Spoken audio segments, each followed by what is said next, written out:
like a game of skittles, wouldn't it? Just wouldn't work out. So also flying at that altitude as well, the engines are much more efficient at that sort of altitude as well. It's also above all the weather as well, so it's a very smooth flight that you get on Concorde. Only other aircraft that will be flying at that sort of altitude will be military aircraft.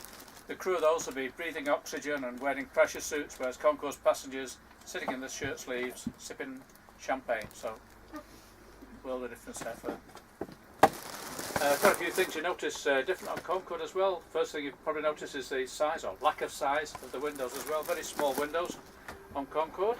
Never had a pressurised aircraft flying at that sort of altitude. They're a bit worried what would happen in the event of a window failure. The reason, if they made the windows smaller, the rate of air loss would be a lot slower out of a small one than a large one.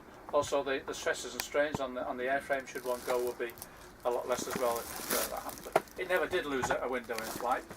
But one of the things with Concorde, of course, there's not a lot to see out of the windows most of the time you fly. When you fly supersonically, you're only allowed to fly supersonically over the oceans, not allowed to fly supersonically over land.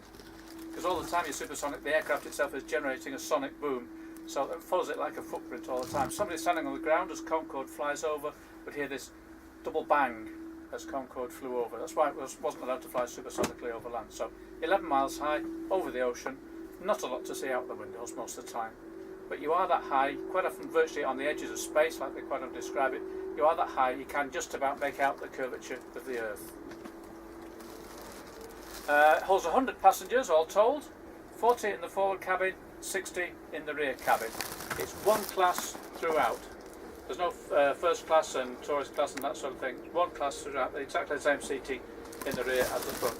The reason we actually have ribbons tied to the seats in the rear section, we license to hold weddings on board the aircraft. They take place in the rear cabin of the aircraft.